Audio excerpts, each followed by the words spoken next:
الحمد لله نحمده ونستعينه ونستغفره ونؤمن به ونتوكل عليه ونعوذ بالله من شرور أنفسنا ومن سيئات أعمالنا من يهده الله فلا مضل له ومن يضلله فلا هادي له ونشهد أن لا إله إلا الله وحده لا شريك له ونشهد أن سيدنا ومولانا محمدا عبده ورسوله صلى الله تعالى عليه وعلى آله وأصحابه وأزواجه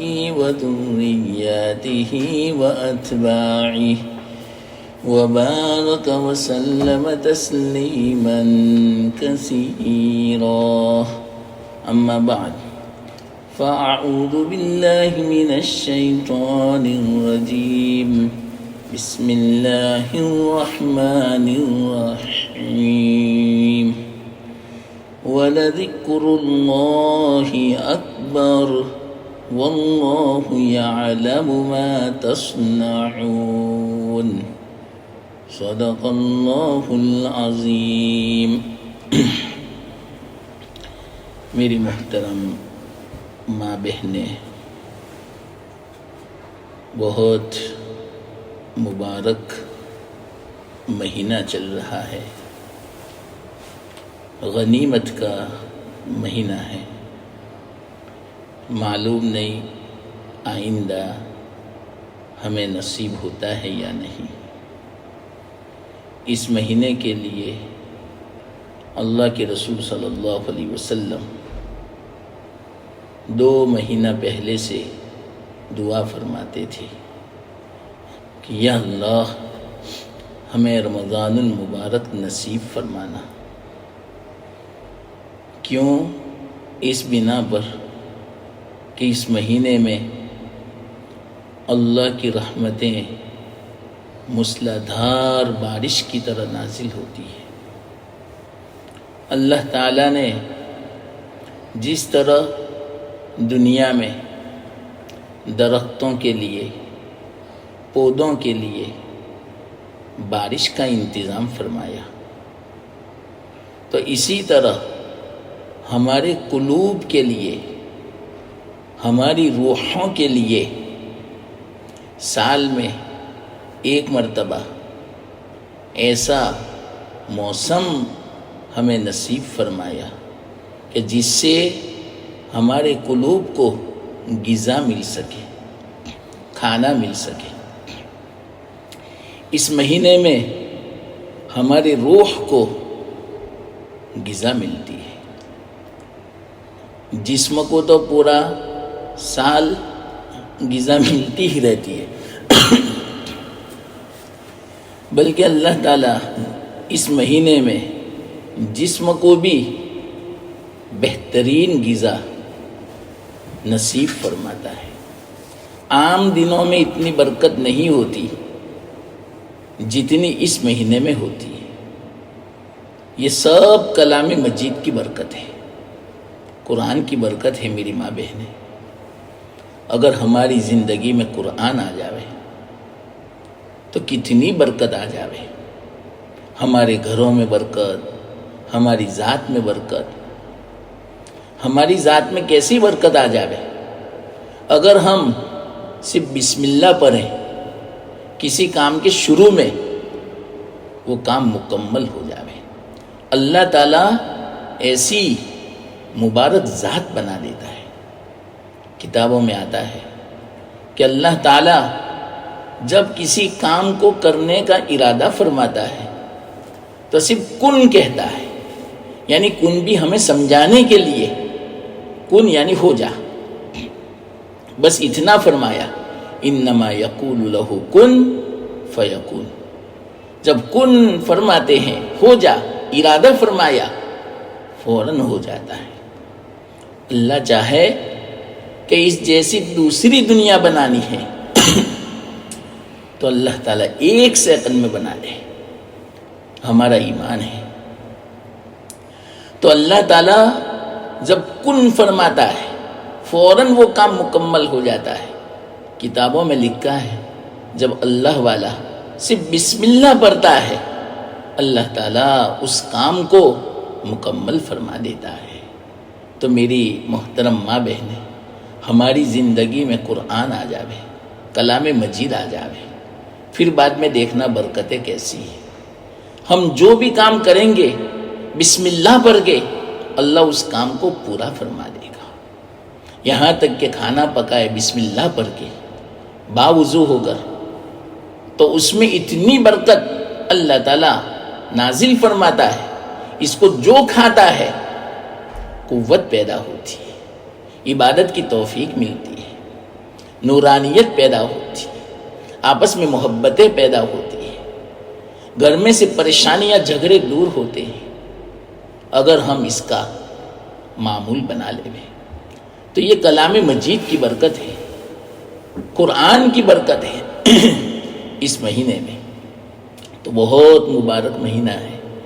جتنی قدر ہوئے میری ماں بہنیں قدر کر لینا. نا قدری سے اللہ تعالیٰ حفاظت فرماوے. ایک ایک لمحے کی قدر کرنا، ایک ایک لمحہ کہیں رائگاں نہ جاوے، فضول نہ جاوے، برباد نہ ہو جاوے. اس کا خاص خیال رکھیں. ہر وقت اس کا خیال کہ بہت بڑی نعمت ہے، یہ نعمت کہیں ہمارے ہاتھ سے نکل نہ جاوے، پھر آئندہ ملے یا نہ ملے ہم حسرت کرتے رہ جاوے. کل قیامت کے دن ہمیں کام آئے گا میری ماں بہنیں. اتنا خطرناک دن ہے قیامت کا کہ اس وقت آدمی تمنا کرے گا کاش کہ میرے پاس 70 انبیاء کے برابر عمل ہوتا. ایک نبی نہیں، 70 نبی. اردو میں 70 بولتے ہیں، گجراتی میں 70 انبیاء کے برابر عمل ہوتا. اس پر بھی وہ کمی محسوس کرے گا. 70 انبیاء کے برابر عمل لے کر کوئی اگر حاضر ہوگا قیامت کے دن، وہ اتنا خطرناک دن ہوگا کہ اتنی عبادت کو بھی وہ کم سمجھے گا. تو ہم کتنے محتاج ہیں، ہمیں کتنی ضرورت ہے میری ماں بہنیں عبادت کرنے کی. اور انشاءاللہ العزیز ہم جو عبادت بجا لائیں گے، ہم اگر اللہ کا حکم پورا کریں گے، کلام مجید کی تلاوت کریں گے، اس کا اثر ہمارے اوپر تو پڑے گا، گھر میں بھی اس کا اثر ظاہر ہوگا، لیکن سب سے زیادہ اثر ہماری اولاد پر پڑے گا. ہمارے گھر والوں میں محبت کا سبب بنے گا. ہماری اولاد نیک اور صالح بنے گی، آنکھوں کی ٹھنڈک بنے گی. اللہ تعالیٰ ان کو مطیع فرما بردار بنا دے گی. بہت اثر پڑتا ہے کلام مجید کی تلاوت کا. یہ تو برکتوں کا سبب ہے، رحمتوں کا سبب ہے، گھر میں وسعت کا سبب ہے، گھر میں فراوانی کا ذریعہ بنتا ہے، گھر میں سے پریشانیوں کو دور کرنے کا ذریعہ بنتا ہے، گھر میں سے تنگی کو اللہ تعالیٰ دور فرماتا ہے اس کی برکت سے. جس گھر میں تلاوت ہوتی ہے کلام مجید کی، وہ گھر کوہ طور بن جاتا ہے. حضرت موسیٰ علیہ السلام کو اللہ سے ہم کلامی کے لیے کوہ طور پر جانا پڑتا تھا، تب جا کے کلام کرتے تھے. کوہ طور پر اللہ کی تجلی نازل ہوتی تھی، رحمتیں نازل ہوتی تھی. اللہ تعالیٰ نے ہمارے لیے کتنا آسان فرما دیا. ہر گھر میں تلاوت ہو تو گویا اللہ سے کلام ہوتا ہے، اللہ سے مناجات اور سرگوشی ہوتی ہے. ہر گھر کوہ طور بنا ہوا ہے، ہر گھر میں اللہ کی رحمتیں اور تجلی نازل ہوتی ہے. تو جس گھر میں اللہ کی رحمت اور تجلی نازل ہو، جس گھر میں اللہ تعالیٰ تشریف لاوے، آپ ہی بتاؤ وہ گھر کتنا مبارک بن جاوے گا، وہ گھر کتنا برکتوں والا بن جاوے گا. تو اس مہینے کی خوب قدر کریں. یہ وقت بار بار نہیں آتا میری ماں بہنیں. یہ زندگی ایک ہی مرتبہ ملا کرتی ہے. یہ زندگی نبیوں کو بھی 2 مرتبہ نہیں ملتی، اولیاء کو بھی نہیں ملتی، صحابہ کو بھی نہیں ملتی. تو ہمیں کیسے ملے گی؟ اس زندگی کی قدر کر لے. ایک ہی مرتبہ آتی ہے میری ماں بہنیں، بار بار نہیں آتی. ہماری کتنی عمر تو گزر چکی ہے، معلوم نہیں وہ عمر کیسی گزری، نافرمانی میں ہو سکتا ہے گزری ہو، اور اسی طرح فضول عمر گزری ہو، ہم نے اس عمر میں اس زندگی میں کچھ بھی نہیں کیا، یا ہر وقت ہم دنیا کی فکر کرتے رہے، آخرت کو بھول گئے، اللہ کو بھول گئے، تو حقیقت میں یہ کل قیامت کے دن حسرت کا سبب بنے گا، ندامت کا سبب بنے گا، خون کے آنسو بہائے گا۔ اس کے باوجود یہ حسرت مکمل نہیں ہو سکتی، حسرت کی تلافی نہیں ہو سکتی۔ میری ماں بہنیں، بہت خطرناک ہے یہ حسرت بڑی خطرناک ہوگی۔ دنیا میں تو ہمارا کوئی نقصان ہوتا ہے، گھاٹا ہوتا ہے، تو اس کی تلافی ہو سکتی ہے، کور ہو سکتا ہے، لیکن آخرت میں کیسے کور ہوگا؟ آخرت میں تو مہلت نہیں دی جائے گی۔ اللہ تعالیٰ نے دنیا کو اسی لیے بنایا تاکہ آخرت کی تیاری کر سکے۔ دنیا، عالم دنیا جو ہے یہ بہت افضل ہے، بہت اعلیٰ ہے، اس سے تو ہماری آخرت بنتی ہے۔ اگر ہم نے یہاں قدر کر لی تو بہت اچھا، ورنہ وہاں تمنا کرے گا کہ مجھے دوبارہ دنیا میں بھیج، تو اللہ تعالیٰ منع فرمائے گا۔ کلام مجید میں کئی جگہوں میں اللہ فرماتے ہیں کہ بندہ تمنا کرے گا، یا اللہ مجھے واپس دنیا میں بھیج دے، اب میں تیری نافرمانی نہیں کروں گا، میں خوب قدر کروں گا، عبادت کروں گا۔ اللہ تعالیٰ منع فرمائیں گے، کلا، ہرگز نہیں، ہم نے آپ کو موقع دیا تھا لیکن تم نے اس کو غنیمت نہیں سمجھا۔ آپ اندازہ لگاؤ، اللہ کے رسول صلی اللہ علیہ وسلم تمنا فرماتے ہیں کہ میں بار بار اللہ کے رستے میں شہید کر دیا جاؤں، پھر زندہ کیا جاؤں، پھر شہید کیا جاؤں، پھر زندہ کیا جاؤں۔ تو یہ ساری جو فضیلت ہے وہ دنیا کی ہے۔ دنیا میں جو کچھ ہم کر سکتے ہیں تو وہ سب جمع بھی ہو سکتا ہے۔ آخرت میں جانے کے بعد بہت کچھ کرنا چاہیں گے یا کچھ کریں گے بھی، لیکن اس کا کوئی فائدہ نہیں ہوگا، اور دنیا میں واپس دوبارہ مہلت نہیں دی جاتی، دوبارہ واپس نہیں آیا جاتا۔ ایک مختصر میں آپ کو واقعہ سناؤں۔ غزوہ احد ہوا تھا، احد کی لڑائی ہوئی تھی، اس میں 70 صحابہ شہید ہوئے تھے۔ ان میں حضرت جابر رضی اللہ تعالیٰ عنہ کے والد ماجد حضرت عبداللہ، وہ بھی شہید ہوئے تھے۔ انہوں نے فرمایا تھا اپنے گھر میں جہاد میں جانے سے پہلے کہ کل سب سے پہلے میں شہید ہوں گا، اور اللہ تعالیٰ مجھے انشاءاللہ جنت نصیب فرمائے گا۔ انہوں نے جو فرمایا تھا ایسا ہی ہوا، سب سے پہلے شہید ہوئے۔ تو حضرت جابر رضی اللہ تعالی عنہ اکیلے لڑکے تھے ان کے، اور 9 لڑکیاں تھیں حضرت عبداللہ کی۔ تو گویا حضرت جابر اکیلے بھائی تھے اور 9 بہنیں تھیں، اور سب کی سب بہنیں چھوٹی تھی، اور بہت سارا قرضہ تھا ان کے ذمے۔ اب آپ ہی بتاؤ میری ماں بہنیں، ابھی تو حضرت جابر رضی اللہ تعالیٰ عنہ کنوارے ہیں، شادی بھی نہیں کی، اور ان پر کتنی فکر آ گئی، پورے گھر کا بوجھ آ گیا، قرضہ بھی آ گیا، 9 بہنوں کی کفالت بھی آ گئی، ذمہ داری بھی آ گئی۔ اب یہ کیسے چلائیں گے؟ ان کو کوئی تجربہ بھی نہیں، گھر کو کیسے چلائیں گے؟ امی بھی ہے، 9 بہنیں بھی ہیں، شادی بھی کرنی ہے، بہت پریشان تھے، بہت فکر میں تھے، رنجیدہ تھے۔ اللہ کے رسول صلی اللہ علیہ وسلم کی خدمت میں آئے اور فرمایا، یا رسول اللہ صلی اللہ علیہ وسلم، آپ جانتے ہیں کہ میرے والد اس جہاد کے اندر شہید ہو گئے، اور آپ جانتے ہیں کہ میرے والد بہت سارا قرضہ بھی چھوڑ گئے، اور 9 بچیوں کو، 9 لڑکیوں کو چھوڑ گئے، تو میری 9 بہنیں ہیں۔ یا رسول اللہ کیا ہوگا؟ آپ دعا فرما دیں، میری مدد فرماوے اللہ تعالیٰ، میرا قرضہ بھی ادا ہو جاوے۔ تو اللہ کے رسول صلی اللہ علیہ وسلم جب دعا فرمائیں تو آپ کو پتا ہے کہ اللہ دعا قبول فرماتا ہے۔ کتنا قرضہ تھا، اتنا زیادہ قرضہ تھا، حضرت جابر رضی اللہ تعالیٰ عنہ فرماتے ہیں کہ میرے باغ میں جو کھجوریں آئی تھی مختلف قسم کی، میرے قرض خواہ مجھ سے قرضہ طلب کرنے کے لیے باغ میں آئے، تو تو اتنی کھجوریں نہیں تھی کہ سب کا قرضہ ادا میں کر سکوں. تو جب یہودی قسم کے لوگ قرضہ طلب کرنے کے لیے باغ میں آئے تو ان کے ساتھ سختی کر رہے تھے. یہ تو نوجوان لڑکے تھے، کنوانے تھے، بے شادی شدہ تھے، بیچارے بہت پریشان ہو گئے.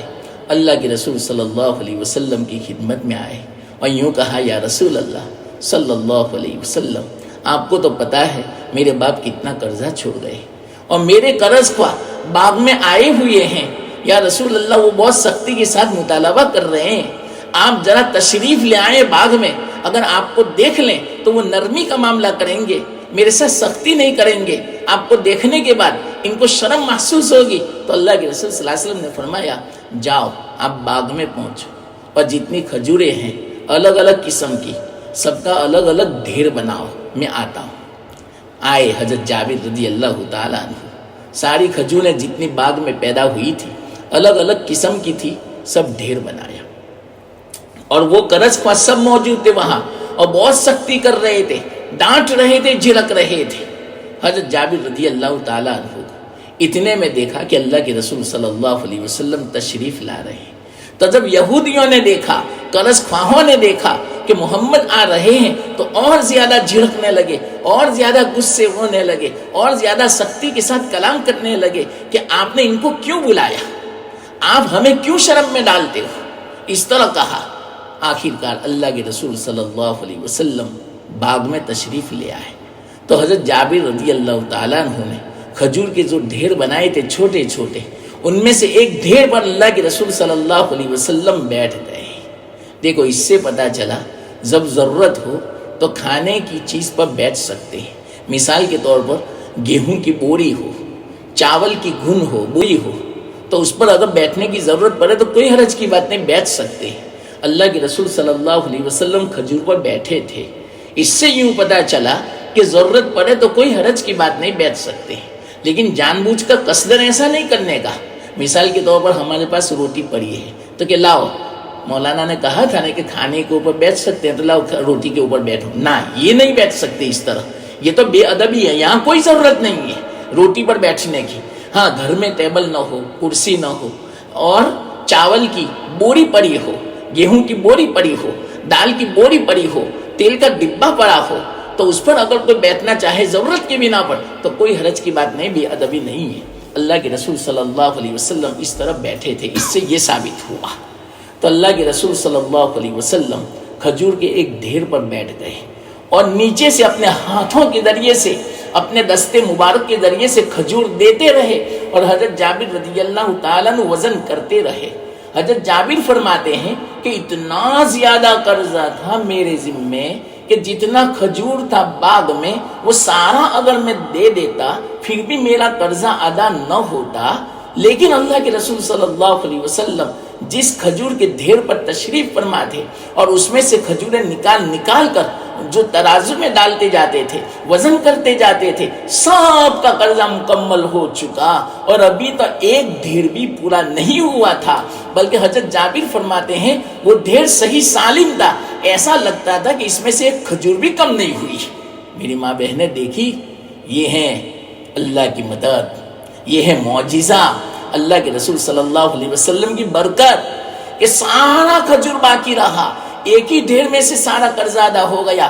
ہزاروں لاکھوں کا قرضہ تھا میری ماں بہنیں. تو اصل بات مجھے دوسری سنانی ہے. حضرت جابر رضی اللہ تعالیٰ عنہ کی پریشانی دیکھی، ان کی بے چینی دیکھی، بے قراری دیکھی اللہ کے رسول صلی اللہ علیہ وسلم نے. تو اللہ کے رسول صلی اللہ علیہ وسلم نے فرمایا، اے جابر، میں کوئی ایسی بات نہ بتاؤں آپ کے باپ کے بارے میں؟ آپ کے بعد شہید ہو گئے غزوے کے اندر، لیکن ایسی بات نہ بتاؤں کہ آپ کا غم دور ہو جاوے، آپ کو تسلی ہو جاوے، آپ کی تعزیت ہو جاوے؟ حضرت جابر رضی اللہ تعالیٰ نے فرمایا، کیوں نہیں یا رسول اللہ، مجھے بتا دو نے. تو اللہ کے رسول صلی اللہ علیہ وسلم نے فرمایا، سنو، جتنے بھی شہید ہونے والے ہیں تمام سے اللہ نے کلام فرمایا، لیکن پردے میں فرمایا، حجاب میں فرمایا. لیکن آپ کے باپ کی جب باری آئی، عبداللہ کی باری آئی، تو اللہ تعالیٰ نے بالکل روبرو کلام فرمایا، آمنے سامنے کلام فرمایا. آپ اندازہ لگاؤ، ابھی میں آپ کے سامنے باتیں کر رہا ہوں لیکن بیچ میں پردہ ہے، دیواریں ہیں، آپ مجھے نہیں دیکھ سکتے، میں آپ کو نہیں دیکھ سکتا، تو یہ پردہ ہے۔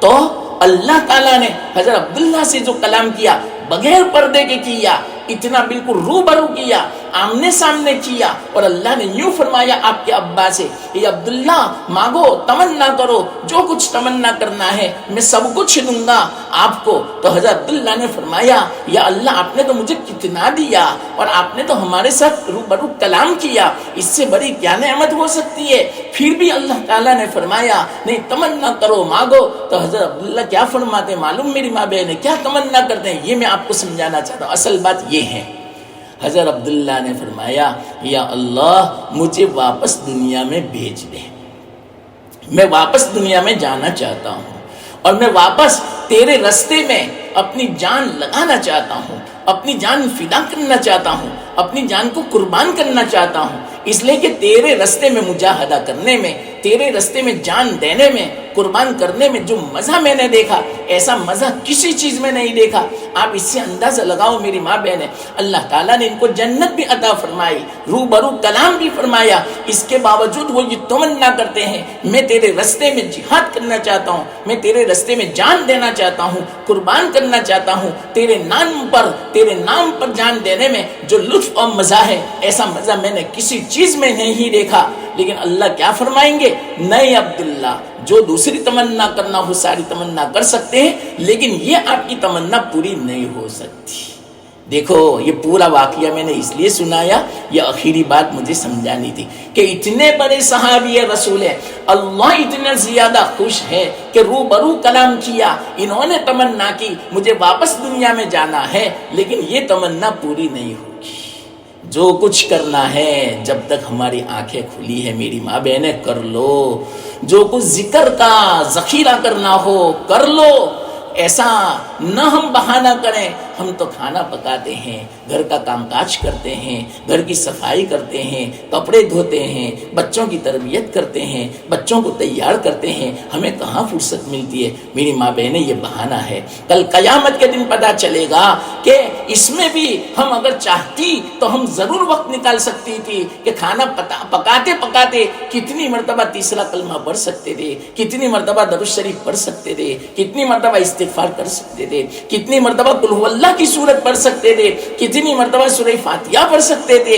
تو اگر کوئی آدمی 50 مرتبہ سورہ فاتحہ پڑھ لیتا ہے تو کل قیامت کے دن بہت بڑا اجر ملے گا، جنت ملے گی، جس دروازے سے وہ داخل ہونا چاہے گا داخل ہوگا۔ کل قیامت کے دن وہ افسوس کرے گا کہ کاش کہ میں دنیا میں اتنی مرتبہ سورہ اخلاص کی، سورہ قل هو اللہ کی سورت کی تلاوت میں کر لیتی، اور اسی طرح سورہ یاسین کی تلاوت کر لیتی کہ سورہ یاسین کا ثواب 10 قرآن کے برابر ملتا ہے، ہر سورت کا ثواب اتنا ہے، اور اسی طرح ہر آیت کا اتنا ثواب ہے، ہر حرف کا اتنا ثواب ہے۔ کل قیامت کے دن ہمیں افسوس ہوگا، حسرت ہوگی، لیکن یہ حسرت اور افسوس پورا نہیں ہوگا، اس کی تلافی نہیں ہو سکے گی۔ میں نے کہا کہ نبی کو بھی موقع نہیں ملتا، دوسری مرتبہ چانس نہیں ملتا دنیا میں آنے کا۔ یہ دنیا کا جو چانس ہے، یہ دنیا کا موقع جو ہے، یہ ایک ہی مرتبہ ملا کرتا ہے، اور یہاں زندگی میں ہماری آنکھیں کھلی ہو اس حالت میں ایک مرتبہ جو اللہ کہا، ایک مرتبہ سبحان اللہ کہا،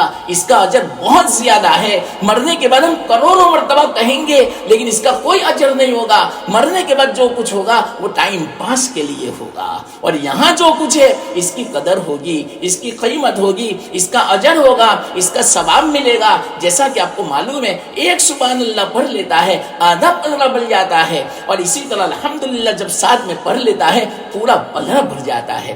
کتنا بڑا پلڑا ہے میری ماں بہنیں، یہ 7 زمینیں 7 آسمان کتنے بڑے ہیں، اللہ اکبر۔ یہ سب اگر پلڑے میں رکھ دیا جائے پھر بھی جگہ باقی رہے پلڑے میں، اتنا وسیع ہے پلڑا۔ تو آپ اندازہ لگاؤ سبحان اللہ الحمدللہ کتنا ثواب ہے کہ وہ ثواب سے بھر جاتا ہے، صرف ایک مرتبہ پڑھ لے ہوئے اتنا ثواب ملتا ہے۔ تو میری ماں بہنیں، صرف میں آپ سے ایک بات کہتا ہوں کہ اگر 5 وقت کی نماز کے بعد 33 مرتبہ سبحان اللہ الحمدللہ اللہ اکبر 34 مرتبہ یا 33 مرتبہ پڑھ لیا، چوتھا کلمہ 100 مرتبہ پڑھ لیا، تو اس کا کتنا اجر ہوگا۔ ایک سبحان اللہ کا یہ ثواب تو 5 وقت کی نماز کے بعد اگر پڑھ لو گے تو کتنا ہوگا؟ 500 مرتبہ سبحان اللہ، 500 مرتبہ الحمدللہ، 500 مرتبہ اللہ اکبر ہوگا، تو روزانہ اتنا زیادہ ہوگا، آپ اس سے اندازہ لگاؤ 1500 مرتبہ صرف نماز کے بعد کی میں بات کرتا ہوں، اور اسی طرح سونے سے پہلے پڑھ لیا کرو تو 600 مرتبہ ہو گیا۔ حدیث میں آتا ہے، میری ماں بہن اس کو یاد رکھو، حدیث میں آتا ہے اللہ کے رسول صلی اللہ علیہ وسلم نے ارشاد فرمایا 2 عمل بہت آسان ہیں، اتنے آسان کہ اس پر اگر کوئی پابندی کر لیتا ہے تو اللہ تعالیٰ مرنے کے بعد سیدھا اس بندی کو جنت میں داخل فرما دیتا ہے۔ جنت میں داخل ہونے کے لیے صرف موت رکاوٹ ہے، بس موت آ گئی، رکاوٹ ختم ہو گئی۔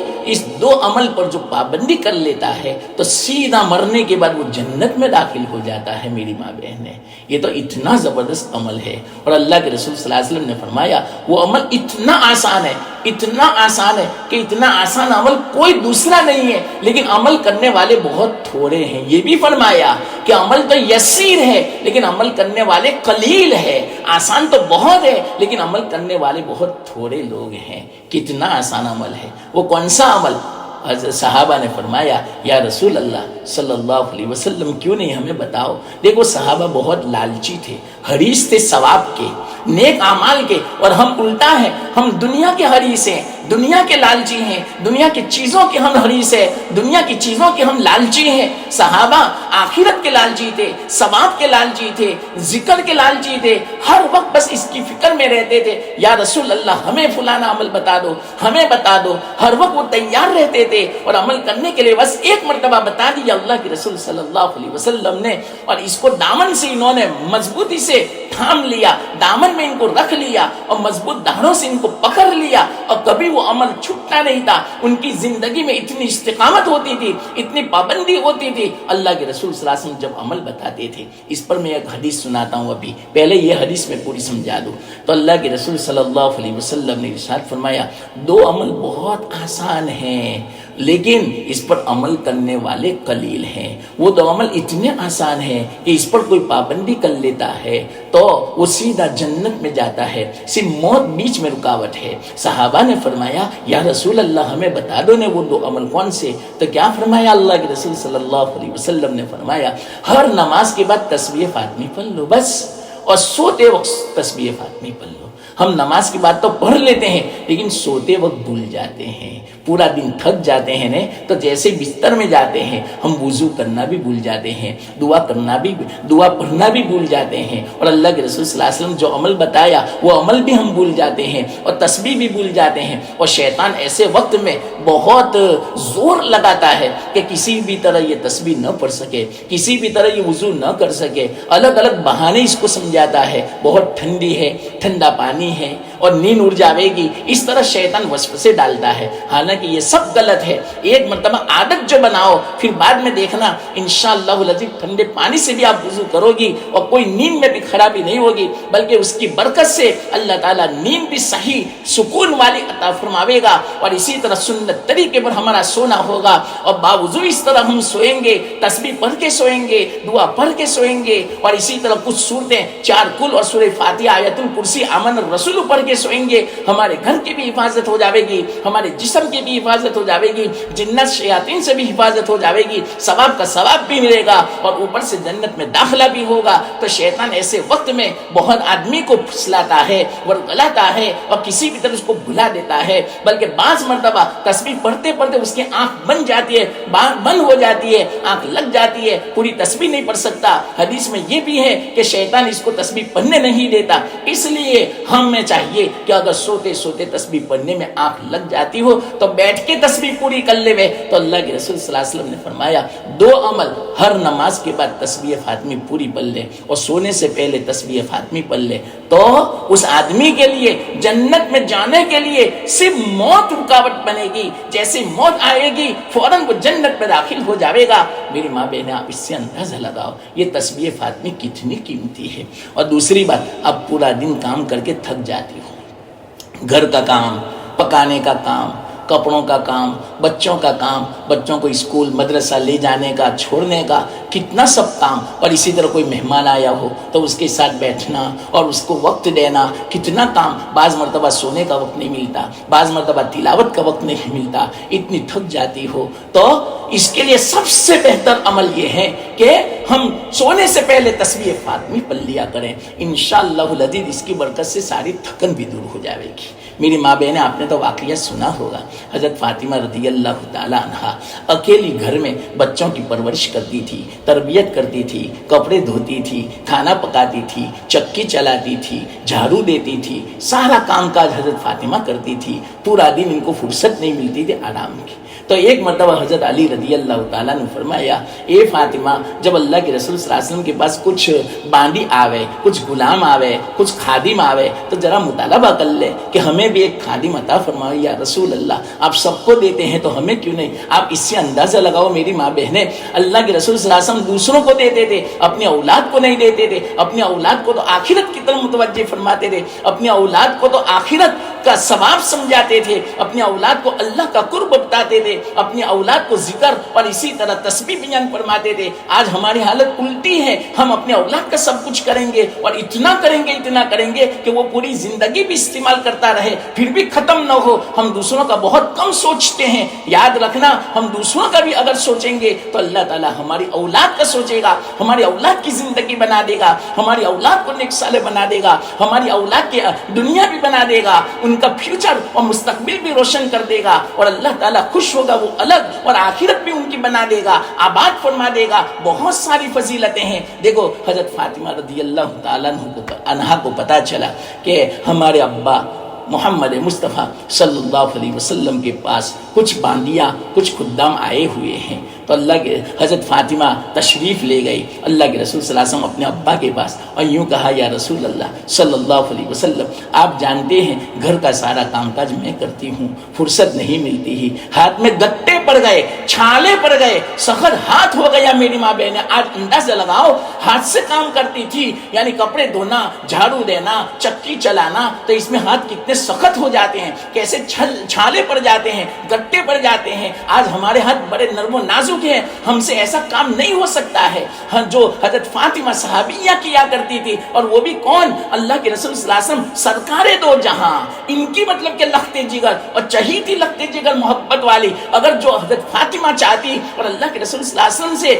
اگر وہ مطالبہ کرتی، ڈیمانڈ کرتی، یا ابا جان میرے لیے جنت کا جوڑا منگواؤ، میرے لیے جنت کے زیورات منگواؤ، تو اللہ کے رسول صلی اللہ علیہ وسلم اگر اللہ کی بارگاہ میں درخواست کرتے تو اللہ تعالیٰ ضرور ان کی درخواست پوری فرماتے۔ لیکن حضرت فاطمہ نے کبھی ایسی درخواست نہیں کی میری ماں بہنیں، کبھی اللہ کے رسول صلی اللہ علیہ وسلم نے اللہ کی بارگاہ میں دنیا کے بارے میں کوئی درخواست نہیں کی، ہاں درخواست کی تو آخرت کے بارے میں کی۔ تو میری ماں بہنیں، ہم اپنے اولاد کے بارے میں آخرت کی خوب دعا مانگے، آخرت کی رغبت پیدا کریں ہماری اولاد میں۔ دنیا تو ملنے والی ہے، دنیا جو مقدر ہے ضرور مل کر رہے گی، اس میں نہ کمی ہوگی نہ اضافہ ہوگا، تو یہ تو سب کچھ ملنے والا ہے، ہمیں تو صحیح معنوں میں آخرت کی فکر کرنی ہے۔ اسی لیے اللہ تعالیٰ نے ہمیں رمضان المبارک کا مہینہ دیا تاکہ آخرت کی فکر کریں۔ تو حضرت فاطمہ جب تشریف لے گئی اللہ کے رسول صلی اللہ علیہ وسلم کے پاس، کچھ خدام آئے ہوئے تھے، کچھ ماندیاں آئی تھی، خادمائیں آئی تھی، تو اللہ کے رسول نے فرمایا، بیٹی فاطمہ، کیا میں آپ کو خادمہ دوں یا اس سے بھی بہتر چیز دوں، بتا چل۔ حضرت فاطمہ بھی اللہ کے رسول صلی اللہ علیہ وسلم کی پروردہ تھی، اللہ کے رسول صلی اللہ علیہ وسلم کی لختے جگر تھی، تربیت بھی ایسی کی تھی، ہماری جیسی نہیں میری ماں بہنیں۔ واقعتاً ہمیں افسوس ہوتا ہے، حسرت ہوتی ہے، ہم نے اپنے اولاد کو بس دنیا کی اہمیت دل میں پیدا فرما دی، دنیا کی عظمت کو دل میں ڈال دیا، ہم نے آخرت کی اور اسی طرح سنتوں کی، ذکر کی، تلاوت کی، اور اسی طرح اللہ کی محبت کی، یہ چیزیں بہت کم ہم نے ڈالی ہے۔ اس لیے ہماری اولاد آج دنیا کی طرف مائل ہو رہی ہے، گناہوں کی طرف، اور اسی طرح معاصی کی طرف، نافرمانی کی طرف، اللہ سے دور ہو رہی ہے، آخرت سے دور ہو رہی ہے۔ میری ماں بہنیں، اس میں ہمارا بھی قصور ہے، کاش کہ ہم صحیح معنوں میں ان کی تربیت کر دیں۔ صرف میں آپ کی بات نہیں کرتا، پوری دنیا کا یہ حال ہے، پوری دنیا کی یہی بس ایک رت پر بڑی ہوئی ہے کہ بس اولاد کے ہر وقت دنیا کی فکر ہوتی ہے، دنیا کے نالج کی فکر ہوتی ہے، دنیا کی تعلیم کی فکر ہوتی ہے، آخرت کی فکر نہیں ہوتی.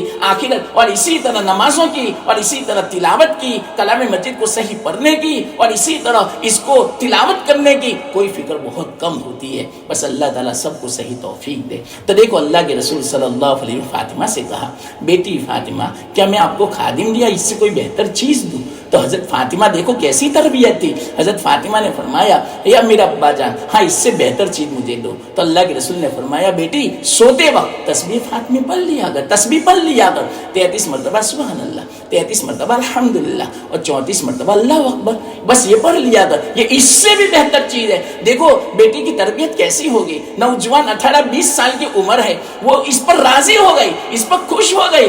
آج ہماری بچیوں کو یوں کہا جاوے، اگر ہماری بچی کوئی مطالبہ کرے کہ مجھے یہ چاہیے، فون چاہیے، مجھے ایسے کپڑے چاہیے، زیورات چاہیے، مجھے چپل چاہیے اور مجھے یہ چاہیے فلانا، اور اس وقت اگر ہم یوں کہیں بیٹی اس سے بھی بہتر چیز میں بتاؤں قرآن کی تلاوت کر لیا کر، بہت اللہ دے گا، بہت برکت دے گا. تو ہماری بیٹی منہ چرائے گی، بیٹی کہے گی یہ تو میں کرتی تو نے، مجھے یہ چاہیے. یا اللہ کیسی مطلب کہ زبان سے کیسی یہ بات نکلتی ہے. اللہ تعالیٰ اس صحیح توفیق عطا فرماوے. یہ ہماری تربیت کی علامت ہوتی ہے، یہ تربیت کا اثر ہوتا ہے. اللہ تعالیٰ نے، اللہ کے رسول صلی اللہ علیہ وسلم نے جب فاطمہ سے کہا تو خوشی خوشی واپس آ گئی اور یوں فرمایا حضرت علی سے کہ مجھے تو اس سے بھی بہتر چیز عطا فرمائی. تو حضرت علی نے فرمایا کون سی چیز؟ تو کہ یہ چیز، یہ تسبیح مجھے تو عطا فرمائی. آپ اس سے اندازہ لو خوش ہو گئے حضرت علی اور حضرت فاطمہ رضی اللہ تعالی عنہا. پھر بعد میں فرماتے ہیں ہم نے اس کے بعد کبھی زندگی میں بھولے سے بھی سونے سے پہلے یہ تسبیح نہیں چھوڑی. کسی نے سوال کیا حضرت علی سے ایک مرتبہ کہ آپ کی جو خلافت کا زمانہ تھا تو اس میں 2 جنگیں بڑی اہم ہے، ایک جنگ جمل اور ایک جنگ صفین. لمبا واقعہ ہے میری ماں بہنیں. تو جنگ جمل حضرت عائشہ کے ساتھ ہوا تھا اور جنگ صفین حضرت معاویہ رضی اللہ تعالیٰ عنہ کے ساتھ ہوئی تھی. تو ایسے وقت میں بہت ہما ہمی کی حالت ہوتی ہے، جنگ کا میدان ہے، لاشوں کا ڈھیر ہے اور بہت خطرہ ہے، جان کا خطرہ ہے. ایسے وقت میں آدمی سب بھول جاتا ہے، عبادتوں کو بھی بھول جاتا ہے، دنیا کو بھی بھول جاتا ہے. تو کسی آدمی نے سوال کیا یہ علی کیا جنگ صفین اور جنگ جمل کے وقت بھی آپ کو سونے سے پہلے یہ تسبیح یاد رہی تھی؟ حضرت علی نے فرمایا الحمدللہ یہ تسبیح میری زندگی میں کبھی سونے سے پہلے اور کبھی نماز کے بعد فوت نہیں ہوئی، بلکہ جنگ جمل اور جنگ صفین میں بھی مجھے یاد تھی. ایسے وقت میں، ایسے سخت وقت میں، خطرناک وقت کے اندر، مشکل گھڑیوں کے اندر بھی میں اس تسبیح کو نہیں بھولا. اس وقت بھی میں نے اس تسبیح کو پڑھا تھا. دیکھا میری ماں بہنیں، اس کو استقامت کہتے ہیں، اس کو پابندی بولتے ہیں. ہمارے اوپر تو ذرا تھوڑے سے حالات آ جاتے ہیں، تھوڑا سر میں درد ہو جاتا ہے، پیٹ میں درد ہو جاتا ہے، ذرا کوئی مہمان آ جاتا ہے تو نماز میں آگے پیچھے ہو جاتی ہے، تلاوت بھی چھوٹ جاتی ہے اور ذکر بھی چھوٹ جاتا ہے. نہیں، یہ نہیں ہونا چاہیے. سب کچھ کرو، مہمان نوازی کرو، کوئی حرج کی بات نہیں. مہمان نوازی کرنے کے بعد تھوڑا وقت اللہ کے لیے فارغ کر دو، بلکہ مہمانوں سے یوں کہو کہ میرا ابھی تلاوت کا وقت ہے، میری تلاوت رہ گئی تو میں تھوڑی تلاوت کر لوں. اس کا سارا انتظام کر لو، سارا بندوبست کر لو مہمانوں کا، بچوں کا، اور ان سے یہ بھی کہو اب میں تھوڑی تلاوت کر لوں، مجھے سورہ یاسین پڑھنا باقی ہے، میری نماز باقی ہے، میری صلاۃ التسبیح باقی ہے، میری تہجد باقی ہے، میری اوابین باقی ہے، میرا تھوڑا ذکر باقی ہے. تو اس طرح کہہ دو، وہ مہمان بھی آپ کے ساتھ شریک ہو جائیں گے، بلکہ مہمان کو بھی توفیق مل جائے گی آپ سے، آپ کے ذریعے سے. اگر مہمان بھی اس پر جو عمل کرنے لگا اور اس کی زندگی میں اس کی اہمیت جو پیدا ہو گئی تو سارا ثواب آپ کو بھی ملے گا، صدقہ جاریہ ہو جائے گا. تو آج کل ہماری حالت تو معمولی بہانے سے ہمارے معمولات چھوٹ جاتے ہیں میری ماں بہنیں. بہت افسوس کی بات ہے. بعضوں نے پہلے یہ معمول رکھا تھا مثال کے طور پر کہ روزانہ 5 پارے پڑھیں گے، تو اب کتنا پڑھا جاتا ہے؟ بعضوں سے آدھا بھی نہیں پڑھا جاتا، ایک بھی نہیں پڑھا جاتا. اور بہانے کیا نکلتے کہ پہلے تو بچے نہیں تھے، اب تو بچے ہیں نہیں، تو بچے کی فکر ہوتی ہے، بچوں کی ذمہ داری ہوتی ہے، بچوں کو اسکول چھوڑنا. ارے کیسی بات کرتے ہو؟ ہمارے دنیا کے کاموں میں کیوں کمی نہیں آئی؟ دنیا کے کاموں میں اور اضافہ ہوا تو آخرت کے کاموں میں کیوں کمی آ جاتی ہے؟ یہ اس بات کی علامت ہے میری ماں بہنیں کہ آخرت کے کاموں میں اور اسی طرح تلاوت میں عظمت پیدا نہیں ہوئی ہمارے دل میں. اگر جو تلاوت کی عظمت پیدا ہوتی، تسبیح کی عظمت پیدا ہوتی, اللہ کے ذکر کی عظمت پیدا ہوتی, آخرت کی عظمت ہمارے دل میں ہوتی, اس کی اہمیت ہوتی, تو کبھی ناغہ نہ ہوتا, کبھی اس میں کمی نہ آتی کہ دنیا کے کاموں میں کیوں کمی نہیں آتی, دنیا کے کام کیوں نہیں چھٹتے ہمارے, کیوں؟ اس بنا پر کہ دنیا کی اہمیت ہے, دنیا کی عظمت ہے, دنیا کا جاب کبھی کیوں چھٹی نہیں رکھی جاتی, نمازوں میں چھٹی پڑ جاتی ہے, تلاوت کی چھٹی پڑ جاتی ہے, لیکن سروس اور جاب میں کبھی چھٹی نہیں پڑتی, اسکول میں کبھی چھٹی نہیں پڑتی. ہمیں ڈر لگتا ہے کہ اسکول کی اگر چھٹی پڑ گئی بچے کی تو پھر بعد میں مشکل مسئلہ ہوگا, ہمیں اس کا پینلٹی یا کچھ چارج دینا پڑے گا, تو ہمیں اس کی فکر ہے کہ پیسہ جاوے گا, لیکن آخرت کی کوئی بات اور آخرت کا کوئی کام اگر ہمیں چھٹتا ہے تو اس کی کوئی فکر نہیں ہے, ثواب کی کوئی اہمیت نہیں ہے, نیکیوں کی کوئی اہمیت نہیں ہے کہ نیکیاں کم ملے گی, ثواب کم ملے گا. میری محترم ماں بہنیں, یہ مجلس اس لیے ہوا کرتی ہے کہ ایک ثواب کی اہمیت پیدا ہو, نیکیوں کی اہمیت پیدا ہو, آخرت کی اہمیت پیدا ہو, تو اس بنا پر ہمارے دل میں یہ عظمت پیدا ہو, اس لیے ایسی مجلسیں رکھا کرتے ہیں, اللہ رسول کی باتیں ہم سنتے ہیں. اور یاد رکھنا میری ماں بہنیں, آپ کو ایک واقعہ میں سناؤں, یہ دنیا کی زندگی کتنی اہم ہے, کتنی عظیم الشان ہے. یہاں ایک مرتبہ سبحان اللہ پڑھنا اور اسی طرح ذکر کرنا, کلام مجید کی تلاوت کرنا کتنا اہم ہے, میں بیان نہیں کر سکتا. یہ دنیا کی زندگی ایک ایک لمحہ بہت قیمتی ہے. آپ اندازہ لگا کتنی نعمتیں اللہ نے ہمیں دے رکھی ہے. رمضان مبارک یہ نعمت ہے, کلام مجید یہ نعمت ہے, ہم اللہ کے رسول صلی اللہ علیہ وسلم کے امتی ہیں, یہ بہت بڑی نعمت ہے. ہمیں مکان دیا یہاں پر, یہ نعمت ہے. اولاد دی ہمیں, یہ نعمت ہے.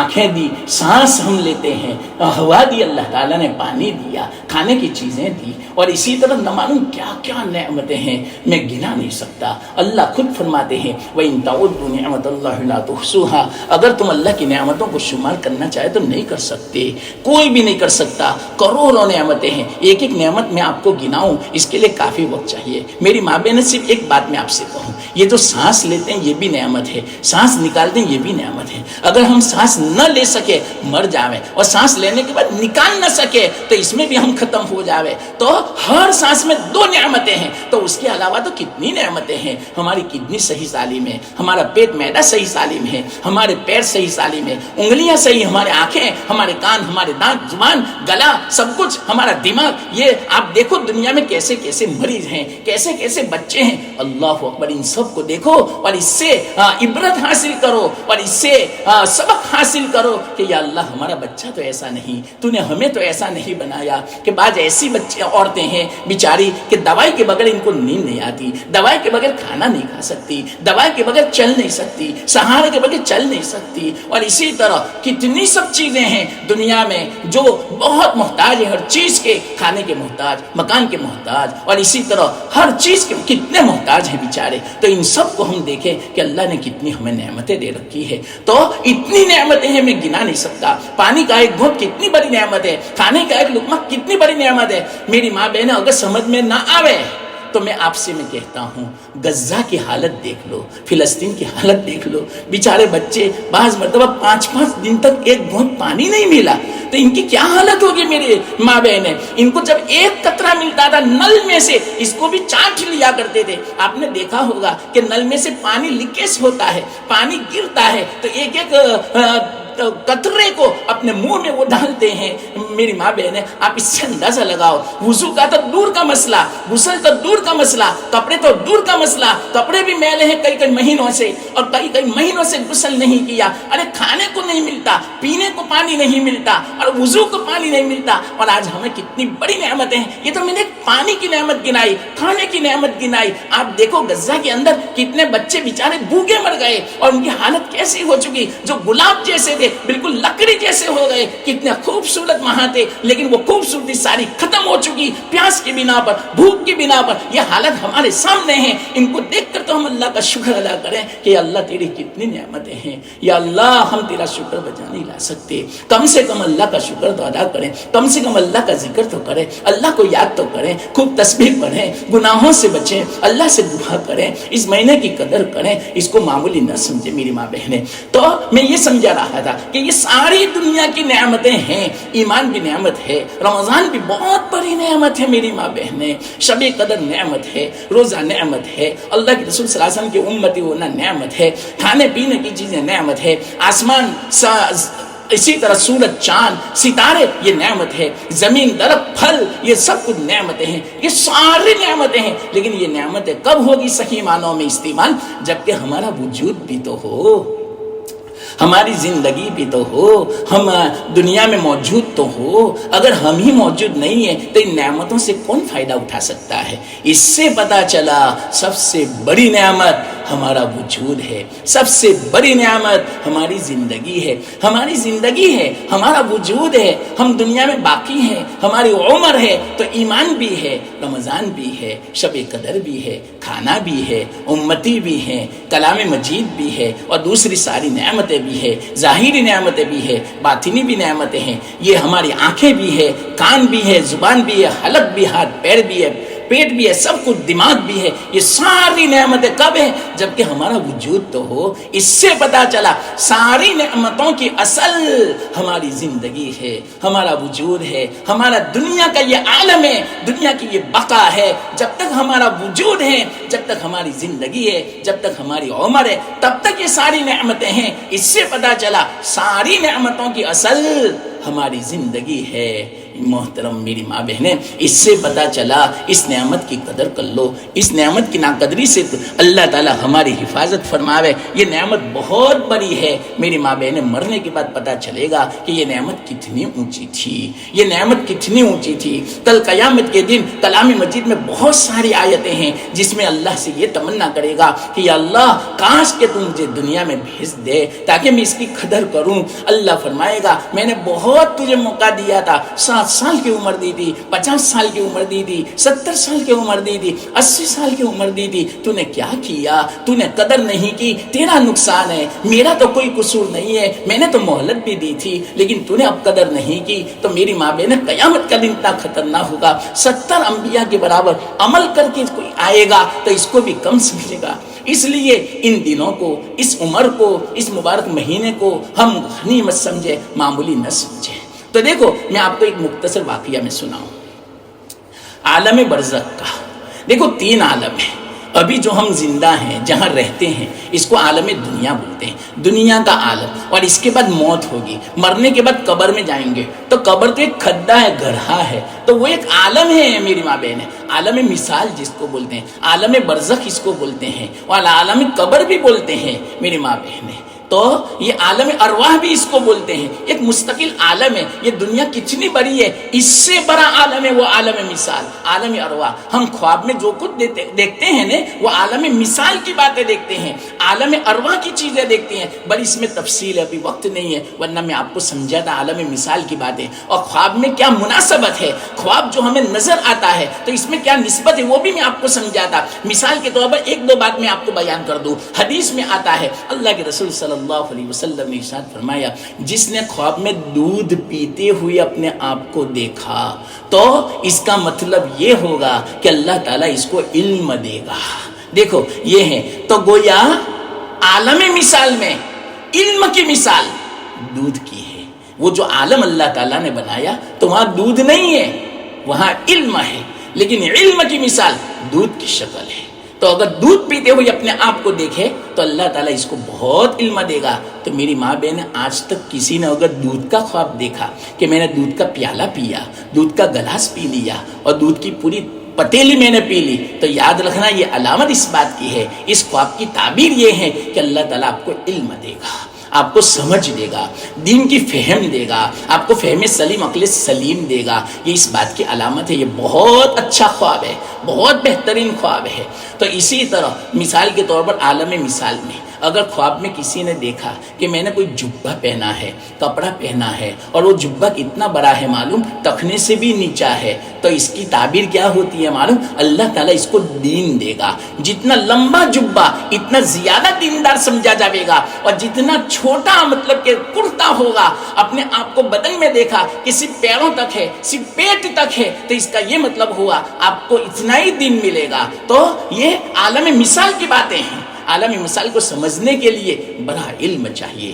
جو عالم مثال کی چیزوں کو سمجھتا ہے وہ صحیح معنوں میں خواب کی تعبیر بھی بیان کرتا ہے. عجیب و غریب باتیں ہیں لیکن وقت نہیں ہے کہ میں آپ کو کچھ باتیں اور کچھ مثالیں سمجھاتا خواب کی کہ خواب میں اگر یہ دیکھے تو اس کا یہ مطلب ہے, یہ دیکھے تو اس کا یہ مطلب ہے. سمجھے یا نہیں سمجھے؟ تو اگر مثال کے طور پر ہم نے خواب میں دیکھا, خواب میں یہ دیکھا کہ میں ایک اونٹ کی شکل کا ہو چکا ہوں, یا میں ایک درندے کی شکل ہو چکا ہوں, یا میں اللہ حفاظت فرمائے کوئی دوسری اس طرح کی باتیں ہیں تو پھر بعد میں اس کیا, یا گویا میں سمندر میں ہوں, پانی کے اندر مبتلا ہوں, تو اس کا یہ مطلب کہ ہم دنیا کے اندر موجود ہیں, یعنی ہمارے دل میں دنیا کوٹ کوٹ کے بڑی ہوئی ہے.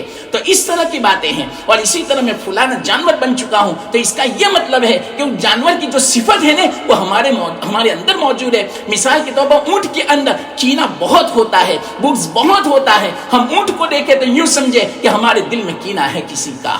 اسی طرح کسی کا بغض ہے, عداوت ہے, دشمنی ہے, یہ بہت خطرناک چیزیں ہیں. اگر درندے کی شکل دیکھتے ہیں تو اس کا یہ مطلب کہ میں کسی کو ستاتا ہوں, اس لیے کہ درندہ ہمیشہ دوسروں کو ایذا پہنچاتا ہے, دوسروں کو ستاتا ہے, ظلم کرتا ہے. تو اسی طرح یہ بات ہوتی ہے. یا آپ کے پیچھے کوئی درندہ دوڑتا ہے آپ کو پکڑنے کے لیے, کاٹنے کے لیے, سانپ آپ کو ڈسنے کے لیے آتا ہے اور آپ کو ڈس بھی لیا, تو اس کا یہ مطلب ہوا کہ آپ کا کوئی دشمن ہے. آپ کا دشمن آپ کو کوئی ایذا پہنچانا چاہتا ہے, تکلیف دینا چاہتا ہے, ضرر پہنچانا چاہتا ہے. تو یہ عالم مثال کی باتیں ہیں میری ماں بہنیں. ہاں, تو ایک تو عالم دنیا ہے, اور دوسرے ایک عالم مثال ہے, اور تیسرا عالم آخرت ہے. یہ تین عالم میں سب سے اہم جو عالم ہے وہ عالم دنیا ہے. عالم دنیا جس طرح ہم گزاریں گے اس کا اثر عالم مثال پر بھی پڑے گا, عالم آخرت بھی پڑے گا. عالم دنیا ہم نے اچھی طرح گزاری, عبادت کے ساتھ ہم نے گزارا, اسی طرح اللہ کا حکم ہم نے پورا کیا, تو اس کا اثر عالم برزخ میں بھی ہوگا. عالم برزخ, عالم قبر میں ہمیں سکون ملے گا. ہماری قبر جنت کا باغ ہو جائے گی, جنت کی کھڑکی کھل جائے گی, جنت کی نعمتیں ہمیں ملتی رہے گی, جنت کی روشنی ہمیں ملے گی, ہماری قبر نورانی ہو جائے گی. کلام مجید کی تلاوت کی, تسبیح پڑھی, یہ سب کچھ ہمارے آس پاس کھڑے ہو جائیں گے ہماری حفاظت کے لیے, کہیں سے عذاب نہیں آنے دے گا. تو یہ عالم دنیا کا اثر ہوگا عالم برزخ میں, اور اسی طرح عالم دنیا کا اثر عالم آخرت میں بھی پڑتا ہے. ہماری دنیا کی زندگی جیسی ہوگی, اچھی ہوگی, تو عالم آخرت میں اللہ راضی ہوگا, ہمیں جنت دے گا, ہمیں اپنی پکڑ سے بچائے گا, جہنم سے بچائے گا, عذاب سے بچائے گا, یہ تمام چیزیں آگ سے بچاوے گا, اور اسی طرح اپنے قہر سے بچاوے گا. تو عالم دنیا پر مدار ہے سارا. اس سے یوں پتا چلا عالم دنیا اصل ہے میری ماں بہنیں. یہاں جو کچھ کرنا ہو کر لو. میں ایک مختصر واقعہ سنا دوں. ایک اللہ والے تھے, ان کا گزر ہو رہا تھا کسی گاؤں کے پاس سے. عام طور پر آپ کو تو پتہ ہے ہمارے ہندوستان میں کہ اخیر میں قبرستان ہوتا ہے, گاؤں کے بالکل اخیر میں, اینڈنگ میں. تو وہاں سے جب گزر ہوا, ان کے دل میں خیال ہوا کہ لاؤ میں کسی قبر کے پاس مراقبہ کروں, غور کروں, تاکہ مجھے کسی قبر کا حال کھل جاوے, کشف ہو جاوے. تو اللہ والے تھے, تو اللہ تعالیٰ نے واقعتاً جب انہوں نے ذکر کیا, مراقبہ کیا, تو جس قبر کے پاس بیٹھے ہوئے تھے وہ قبر کا حال کھل گیا. تو انہوں نے دیکھا اوپر والے جو بزرگ تھے کہ قبر میں ایک بزرگ ہے نے وہ تلاوت کر رہے ہیں کلام مجید کی. تو ایک دم سے انہوں نے پوچھا سبحان اللہ, مرنے کے بعد تلاوت؟ تو وہ جو قبر میں جو تھے تلاوت کر رہے تھے, ایک دم سے آواز سنی تو اوپر دیکھا, تو ان سے اب کلام کیا. کلام کرتے ہوئے انہوں نے پوچھا جو اوپر والے بزرگ تھے کہ بھائی مرنے کے بعد تلاوت کیسی؟ مرنے کے بعد تو آدمی سو جاتا ہے قیامت تک, اس کو تو سونا ہے. تو قبر والے بزرگ نے یوں کہا بالکل آپ نے صحیح کہا. جب میرا انتقال ہوا فرشتے آئے, منکر نکیر آئے, اور انہوں نے یوں پوچھا کہ چلو بتاؤ, آپ نے جو سوال کا جواب دے دیا صحیح, اب آپ کو کیا کرنا ہے؟ قیامت تک سونا ہے یا کوئی کام کرنا ہے, کوئی مشغلہ ہے آپ کا؟ تو انہوں نے کہا کہ بھائی سونے سے کیا ہو ملے گا, اس سے بہتر ہے کہ لاؤنے میں یہاں کوئی نہ کوئی مشغلے میں مشغول ہو جاؤں. تو وہ بزرگ یوں فرماتے قبر والے کہ مجھے دنیا کی زندگی میں قرآن سے بہت محبت تھی, قرآن سے بڑی نسبت تھی, ذرا وقت ملتا میں قرآن کی تلاوت میں لگ جاتا. میری ماں بہنیں آج بتاؤ, اگر ہمیں پوچھ لیا مرنے کے بعد قبر میں کہ تمہیں کس سے زیادہ محبت ہے, تو آج کل ہماری بچیاں بچے, مجھے تو یہاں کا پتہ نہیں, لیکن ہمارے انڈیا کا, ہندوستان کا معاملہ بڑا پیچیدہ ہو چکا ہے. میری ماں بہن ذرا وقت ملتا ہے فوراً موبائل ساتھ میں اور عجیب و غریب اس کو استعمال کرتے ہیں. اس موبائل کے استعمال کی بنا پر کتنی مرتدہ بن چکی, کتنی مشرکہ بن چکی اور کتنی غیروں کے ساتھ چلی گئی, کتنوں نے غیروں کے ساتھ شادیاں کر لی. یہ موبائل کی نحوست کی بنا ذرا وقت ملا موبائل موبائل, بس یہی سب. تو اگر ہم سے پوچھ لیا تمہارا بہترین مشورہ کون سا, تو ہم کیا جواب دیں گے؟ ہم تک بعض مرتبہ یہ ہماری بچیاں بچے واقعیتاً ہندوستان میں یہاں تو مجھے پتہ نہیں ہے, سال ہو جاتا ہے قرآن کو ہاتھ نہیں لگاتے. رمضان المبارک کا پورا مہینہ گزر جاتا ہے قرآن کو ہاتھ نہیں لگاتے. ارے بعض تو ایسی ہے کہ جو بہانہ نکالتی ہے کہ ہمیں تو اسکول کالج اور ٹیوشن جانا ہے, ہم کیسے روزہ رکھ سکے, تو روزہ نہیں رکھتی. بلکہ معمولی بہانے سے, وہاں تو گرمی کا موسم ہوتا ہے تو معمولی گرمی سے, کہ ہم سے تو گرمی برداشت نہیں ہوتی, ہم تو پیاس کو برداشت نہیں کر سکتے, ہم تو ٹیوشن جاتے ہیں, کالج جاتے ہیں, سروس پہ جاتے ہیں, تو ہم تو روزہ نہیں رکھ سکتے. معمولی بہانے سے روزہ چھوڑ دیتے ہیں. کلام مسجد کو سال ہو جاتا ہے, ہاتھ نہیں لگاتے. میری ماں بہنیں, اتنا خطرناک حال ہمارا ہو چکا ہے وہاں پر. میں تو کہتا ہوں کہ وہاں سے یہاں اچھا ماحول ہے, اللہ کرے اچھا ماحول ہو, اور اچھا نہ ہو تو اللہ اچھا بنا دے. میرا گمان اچھا جو ہے تو اللہ تعالیٰ گمان کے مطابق آپ کو بنا دے, آپ کی بچیوں کو بھی ایسا بنا دے, نوجوان بچوں کو بھی ایسا بنا دے. میری ماں بہنیں, تو وہ جو بزرگ تھے قبر والے, انہوں نے کہا کہ مجھے قرآن سے بڑی نسبت تھی, تو میں نے فرشتے سے کہا مجھے قرآن دے دو, بس میں قرآن پڑھتا رہوں. وہاں نہ تھکنے کا مسئلہ ہے میری ماں بہنیں, 24 گھنٹہ اگر کوئی پڑھتا رہے, پورا مہینہ پورا سال پڑھتا رہے, وہاں تھکن نہیں ہوگی. تھکن تو دنیا میں ہوتی ہے, تھکن اور اسی طرح پیاس اور سونا اور اسی طرح بھوک جو ہوتی ہے وہ دنیا میں ہوتی ہے, عالم برزخ میں کچھ نہیں ہوتا. تو وہ بزرگ فرماتے ہیں جب سے میں مرا ہوں تب سے قرآن کی تلاوت کرتا ہوں. آج میں نے 70,000 مرتبہ قرآن میں نے ختم کیا. میری ماں بہنیں, کیا کہا معلوم وہ قبر والے بزرگ نے اوپر والے بزرگ سے کہ فلانے آپ مجھے صرف ایک سبحان اللہ پڑھ کے ایصال ثواب کر دو, میں آپ کو 70,000 مرتبہ قرآن دیتا ہوں. تو اوپر والے بزرگ نے کہا کہ اتنا سستا سودا کیوں کرتے ہو؟ تو قبر والے بزرگ نے کہا کہ میں اس لیے کرتا ہوں کہ میں نے 70,000 مرتبہ قرآن پڑھا, بلکہ 70 لاکھ مرتبہ, 70 کروڑ مرتبہ بھی قرآن پڑھوں, اس کا ایک ثواب بھی نہیں ملے گا, ایک اجر ایک نیکی بھی نہیں ملے گی. کیوں؟ یہ عالم برزخ ہے, عالم مثال ہے میری ماں بہنیں. اور آپ جس عالم میں ہیں, قبر والے نے یوں کہا اوپر والے بزرگ سے, آپ جس عالم میں, عالم دنیا میں, وہاں ایک سبحان اللہ کا ثواب, ایک الحمدللہ کا ثواب پورا آسمان اور زمین کا خلا بڑھ جاوے, پورا پلڑا بڑھ جاوے. اس بنا پر میں آپ سے یہ سودا کرنا چاہتا ہوں, آپ میرے لیے ایک سبحان اللہ پڑھ دو. میری ماں بہنیں, ہمیں بھی قبر میں جانا ہے. قسم کھا کے میں کہتا ہوں ہم بھی اسی طرح کے محتاج ہوں گے, ہمیں اپنی اولاد کی طرف منہ کر کے دیکھیں گے. حدیث میں آتا ہے مردہ جب ان کو دفنا دیا جاتا ہے تو قبر میں اس کا منہ گھر والوں کی طرف ہو جاتا ہے, اور ہر وقت کیسا ہوتا ہے معلوم؟ اللہ کے رسول صلی اللہ علیہ وسلم اس کی مثال دی ہے کہ جس طرح کنویں میں ڈوبنے والا ہوتا ہے, وہ تنکے کا سہارا تلاش کرتا ہے, کوئی تنکا مل جاوے, کوئی سہارا مل جاوے, میں ڈوبنے سے بچ جاؤں. تو اسی طرح مرنے والا ہر وقت سہارا تلاش کرتا ہے کہ میرے گھر والے مجھے کوئی سبحان اللہ پڑھ کے ایصال ثواب کرے, قرآن پڑھ کے ایصال ثواب کرے, سورہ یاسین پڑھ کے ایصال ثواب کرے, میرے لیے مغفرت کرے, میرے لیے رحمت کی دعا کرے, میرے لیے کوئی صدقہ کرے. میری ماں بہنیں, ہماری حالت آپ کو پتا ہے, ہم تو سب کو بھول جاتے ہیں, ماں باپ کو بھی بھول جاتے ہیں, اولاد کو بھی بھول جاتے ہیں. 1-2 مہینے کے بعد, 1 سال کے بعد تو ہمیں یاد بھی نہیں رہتا کہ میرے ماں باپ نے مجھ سے کتنی محبت کرتے تھے, میرے شوہر سے کتنی محبت کرتے تھے, سب بھول جاتے. ہمارے اولاد سے ہمیں کتنا پیار تھا, سب بھول جاتے. میری ماں بہنیں, تو مرنے کے بعد کی حالت کتنی کٹھن ہوگی, کتنا سخت حال ہوگا, کتنا خطرناک حال ہوگا. یہ دنیا کی زندگی غنیمت ہے میری ماں بہنیں, جو کچھ کرنا ہو کر لو. ایسے مبارک مہینے بار بار نہیں آتے, جتنی تلاوت کرنا ہو کر لو, جتنا ذکر چلتے پھرتے کرنا ہو کر لو, تسبیح پڑھ لو, درود شریف پڑھ لو, استغفار کر لو, اور اسی طرح اچھے اخلاق اپناؤ, اور جن سے انبن ہو ان سے صلح کر لو.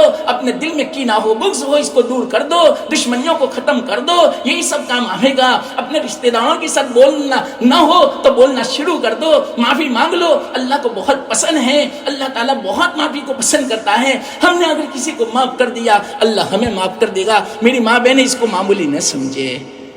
معاف فرمانا, میں نے ابھی دیکھی گھڑی 1 گھنٹہ اوپر ہو گیا. معاف فرمانا, بس یہ بات مجھے آپ کو سمجھانی تھی. لیکن آپ کو کام کاج بھی ہوگا, ہو سکتا ہے بچوں کا کام ہو, گھر میں پکانے کا کام ہو, دوسرا کام ہو. باتیں تو مجھے دوسری بھی کرنی تھی, دوسری باتیں بھی مجھے سمجھانی تھی, لیکن 1 گھنٹہ مجھے دیا تھا, 1 گھنٹہ تو ہو گیا. میری ماں بہنیں، اللہ نے جو مجھے کہنے کی توفیق عطا فرمائی، اللہ اپنے فضل سے اس کو قبول فرماوے، مجھے آپ کو اس پر عمل کرنے کی توفیق دے، معمولی نہ سمجھے، بس ایک تھوڑی بات کو آپ بہت کچھ سمجھے، بس اپنے دل میں اس کو جگہ دے دیں، اپنے دل میں اس بات کو اتار لیں، بہت سب سمجھانا ہے، اور ہو سکتا ہے کہ آپ رات کا بیان، صبح کا بیان بھی شاید اسپیکر پر اپنے گھروں میں سنتی ہوگی، تو اس کو بھی سنیں، اللہ مجھے بھی صحیح اور اسی طرح خیر کی، دین کی، اللہ رسول کی باتیں، مفید باتیں کرنے کی توفیق دے، اور مجھے سب سے پہلے عمل کی، اور آپ حضرات کو بھی، آپ ماں بہنوں کو بھی، سب کو اللہ تعالیٰ عمل کی توفیق عطا فرماوے۔ وآخر دعوانا الحمدللہ رب العالمین۔ مختصر دعا کر لے، کافی وقت ہو گیا، معاف فرمانا۔ اللہم لک الحمد کما انت اہل فصلی وسلم علی سیدنا محمد کما انت اہل وافعل بنا ما انت اہل فانک اہل التقوی واہل المغفرہ۔ یا اللہ ہم سب کی مغفرت فرما۔ یا اللہ یہ تیری بندیاں دین کی باتیں سننے کے لیے جمع ہوئی ہے، اپنے گھروں سے آئی ہے، قربانیاں دے کر سب کچھ چھوڑ کے، ان کے ہر قدم کو قبول فرما لے، ہر قدم پہ جو تو نے وعدہ فرمایا ہے اس وعدے سے مالا مال فرما۔ یا اللہ اس کی برکت سے ان کو بھی دیندار بنا دے، اولاد کو بھی دیندار بنا دے، گھر والوں کو، شوہر کو، یا اللہ ماں باپ کو، سب کو، رشتہ داروں کو، یا اللہ سہیلیوں کو، سب کو دیندار بنا دے، سب کو یا اللہ آخرت کی فکر نصیب فرما، سب کو تلاوت کی، ذکر کی یا اللہ توفیق دے، سب کو یا اللہ وقت کی، زندگی کی، اس مہینے کی یا اللہ اوقات کی قدر کی توفیق عطا فرما۔ یا اللہ سب کو صحت تندرستی عطا فرما، عافیت عطا فرما۔ یا اللہ اگر بیماری کمزوری ہے تو کرنا بھی چاہے نہیں کر سکتے، تو یا اللہ عورتیں تو بیچاری ایسے ہی کمزور ہیں اور ایسے ہی اکثر بیماریوں میں بیچاری مبتلا رہتی ہے، یا اللہ ان کے حال پر رحم فرما اور ان کی کمزوری کو دور فرما، ان کو قوت عطا فرما، ان کی بیماریوں کو دور فرما، ان کو شفا تندرستی عطا فرما، ان کے اولاد کو نیک صالح بنا، آنکھوں کی ٹھنڈک بنا، فرما بردار بنا۔ یا اللہ ان کی جو امید ہے اولاد کے بارے میں جو دعائیں کرتی ہے، دعائیں قبول فرما اور امید سے بڑھ کر بنا۔ یا اللہ ان کی یا اللہ مستقبل کو روشن بنا، فیوچر کو روشن بنا۔ یا اللہ ان کی ساری جائز تمناؤں کو پوری فرما۔ یا اللہ ان سب کو جو کہی گئی باتیں سنی گئی یا اللہ قبول فرما کر عمل کی توفیق عطا فرما۔ یا اللہ رمضان المبارک کے ایک ایک لمحے کی قدر کی توفیق دے خوب۔ یا اللہ ہر وقت ہماری زبان یا اللہ ہماری زبان ذکر سے تر ہو، یا اللہ ایسی ہمیں توفیق عطا فرما۔ گناہوں سے بچنے کی توفیق دے، ہماری دنیا بھی بنا دے، آخرت بھی بنا دے، ہمارے گھروں میں سکون دے، ہمارے گھروں میں رحمتوں کو نازل فرما، گھروں میں برکتوں کو نازل فرما۔ یا اللہ ہمارے گھروں سے تلاوت کی، ذکر کی آواز یا اللہ آوے، ایسی توفیق عطا فرما۔ یا اللہ ہمارے گھروں کو جنت کا نمونہ بنا دے، ہمارے گھروں کو جھگڑوں سے پاک فرما دے، گھروں میں جو ناچاکیاں ہو میاں بیوی میں، اولاد میں، ماں باپ میں، یا اللہ سارے اختلافات، جھگڑوں، ناچاکیوں کو اپنے فضل سے دور فرما دے۔ اس مہینے کی برکت سے، کلام مجید کی برکت سے سارے اختلافات، جھگڑوں، ناچاکیوں، پریشانیوں، تنگیوں کو، مشکلات کو دور فرما دے، ہمارے مسائل کو حل فرما دے۔ یا اللہ ہمارے سارے مسائل کو حل فرما دے، روزی کا، روزگار کا، اولاد کا، گھر کا، نوجوان بچے بچیوں کا، نکاح کا، شادیوں کا، یا اللہ آخرت کا، عالم برزخ کا، سارے مسائل کو حل فرما دے۔ یا اللہ ہمیں آخرت میں کامیابی دے، آخرت میں یا اللہ جنت نصیب فرما۔ یا اللہ بغیر حساب و کتاب کے جنت میں داخلہ فرما دے۔ یا اللہ ہماری قبر کو یا اللہ جنت کا باغ بنا دے۔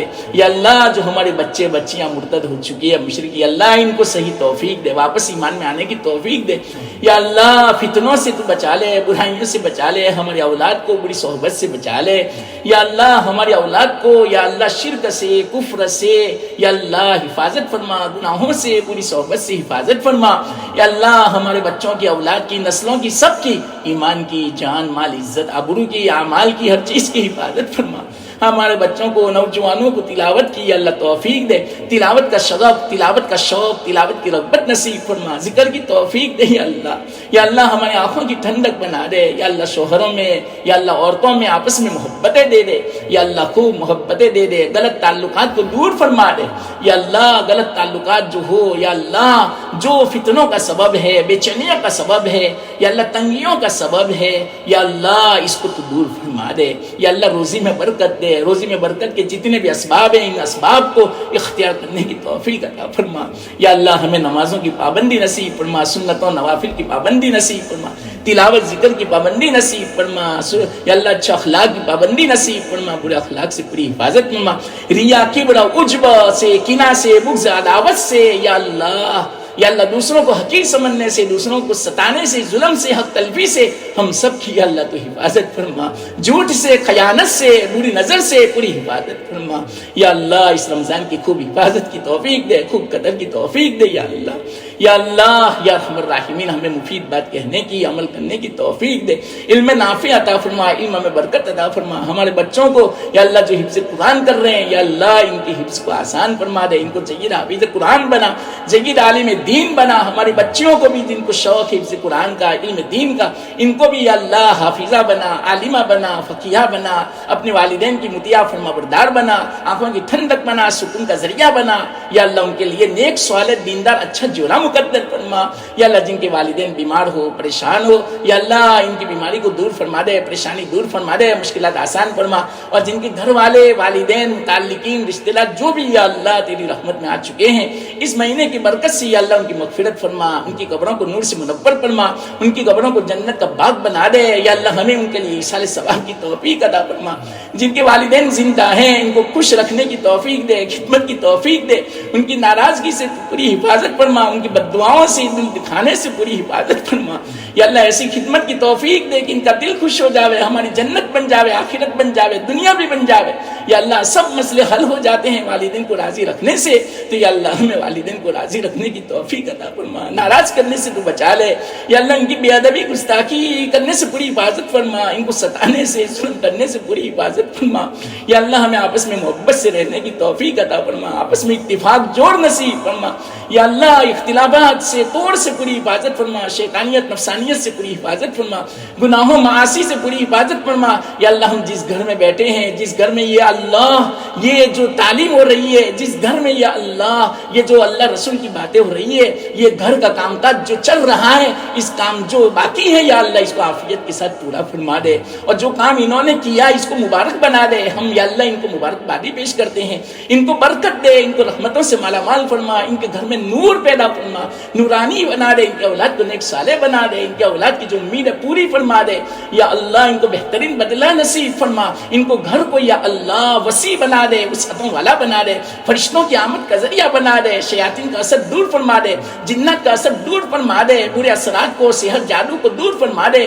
تنگی کو دور فرما دے، شر کو ختم فرما دے، وبا اور اسی طرح بلا کو دور فرما دے، آفت کو دور فرما دے، مصیبتوں بیماریوں کو، تکالیف کو دور فرما دے، اور یا اللہ خوب خیر فرما، خوب خیر کو نازل فرما، برکتوں کو نازل فرما، ان کی یا اللہ ہر جائز امیدوں کو پوری فرما، ان کی پریشانیوں کو دور فرما، ان کو صحت تندرستی نصیب فرما، ان کے گھر میں آپس میں محبتیں دے، ان کے بچوں کو نیک صالح جوڑا مقدر فرما، اچھا جوڑا مقدر فرما، یا اللہ ان کے گھر کو وسیع فرما دے، اور اسی طرح جتنے بھی تیری بندی آئے ہیں ان سب کے حق میں یہ جو دعائیں مانگی گھر کی، یا اللہ ان سب کے حق میں قبول فرما لے اپنے فضل و کرم سے، حبیب پاک صلی اللہ علیہ وسلم کے صدقے میں، یا اللہ ربنا تقبل منا انک انت السمیع العلیم وتب علینا انک انت التواب الرحیم، وصلی اللہ تعالی علی خیر خلقہ محمد وعلی آلہ واصحابہ اجمعین وسلم تسلیما برحمتک یا ارحم